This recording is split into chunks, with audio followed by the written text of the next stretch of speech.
Ia membangun dinasti di San Siro, mengalami malam paling tragis dalam sejarah Liga Champions, lalu bangkit menjadi legenda hidup. Inilah perjalanan epik Carlo Ancelotti dari seorang putra Parma menjadi raja Eropa sejati.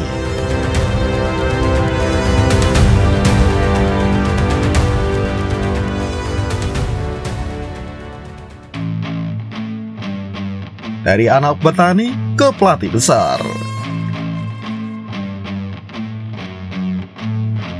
Carlo Ancelotti tidak lahir di puncak.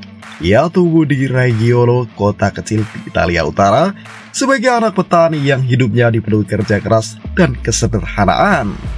Namun di balik tangan kasar itu, tersimpan otak taktis dan hati penuh semangat. Sebagai pemain, ia pernah menjadi bagian dari revolusi Arrigo Sacchi di AC Milan akhir 80-an. Tapi takdir terbesar Ancelotti bukan sebagai gelandang tengah, melainkan sebagai arsitek dari pinggir lapangan.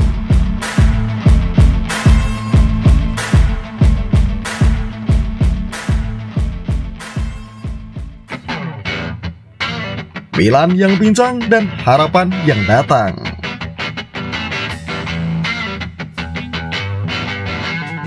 Ketika Ancelotti datang ke Milan pada November 2001, klub sedang goyah.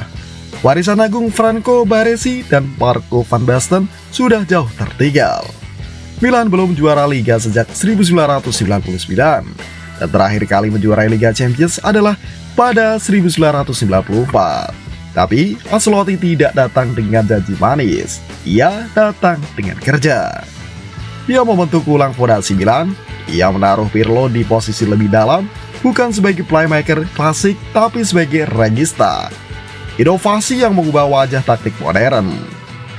Ia mempercayakan Maldini dan Nesta sebagai pilar pertahanan, memperkuat lini tengah dengan Gattuso dan Seedorf, lalu memberi ruang eksplosif bagi Kakak dan Shevchenko di depan. Dalam waktu 2 musim, Milan yang lesu berubah menjadi monster Eropa.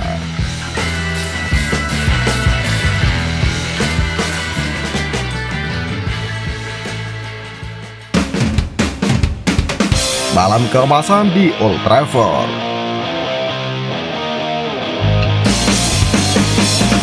Musim 2002-2003 menjadi puncak pertama era Ancelotti. Milan bertemu Juventus di final Liga Champions. Laga di Old Trafford itu menjadi cermin taktik Ancelotti, disiplin, sabar, dan mematikan. Lewat adu penalti, Milan menang dan Ancelotti menangis di pelukan Maldini. Bagi pria itu, gelar ini adalah penebusan. Ia gagal membawa Juventus ke puncak Eropa di masa lalu, tapi di Milan, ia telah menulis babak pertama untuknya.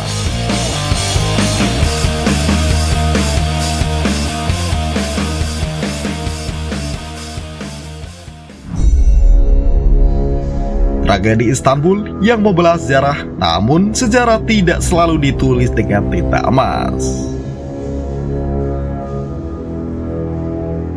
Ada malam di mana keindahan berubah menjadi duka.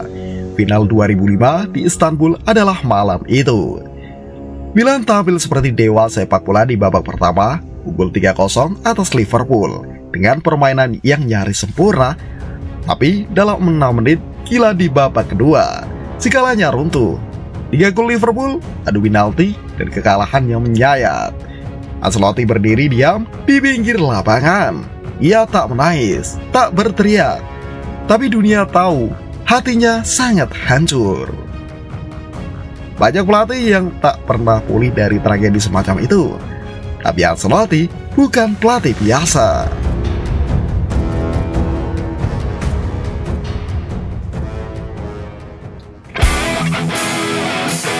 Balas dendam di Athena. Saat 2 tahun kemudian, Milan kembali ke final. Lawannya, Liverpool, takdir memberi Ancelotti kesempatan kedua. Namun kali ini, Milan bermain dengan kepala dingin, bukan amarah. Inzaghi mencetak 2 gol dan Milan menang 2-1. Itu bukan hanya kemenangan, itu adalah penghakiman. Itu adalah penebusan, dan ketika trofi Liga Champions ke-7 diangkat di Athena, Ancelotti tahu luka Istanbul telah sembuh dengan cara yang paling tidak.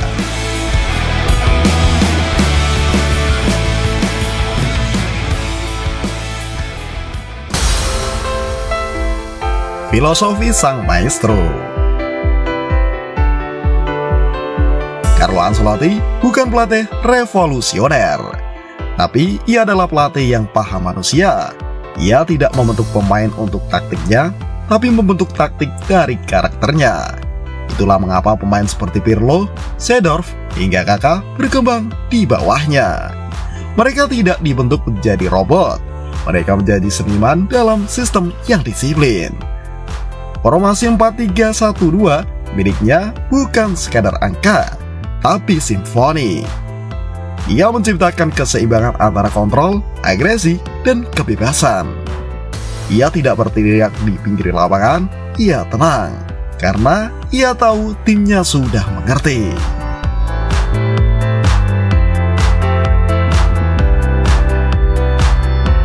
Pada 2009, Ancelotti meninggalkan Milan. Ia sudah memberikan segalanya: 2 gelar Liga Champions, 1 Scudetto, Supercoppa, Piala Dunia antar klub. Tapi lebih dari trofi, ia meninggalkan warisan. Ancelotti kemudian membuktikan dirinya di Chelsea, kemudian PSG, selanjutnya Bayern, dan Napoli, hingga akhirnya Real Madrid, di mana ia menaklukkan Eropa lagi dan lagi. Tapi bagi Milanisti tempatnya tetap di San Siro.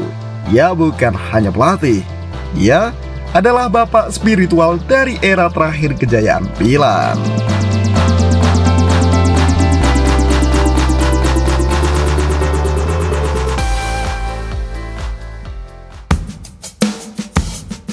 Sang maestro abadi. Mungkin hari ini Carlo Ancelotti menjadi pelatih tersukses di Liga Champions sepanjang masa. Tapi setiap gelar yang ia menangkan, setiap malam magis di Bernabeu atau Stamford Bridge, semua itu berakar dari satu tempat, yaitu AC Milan.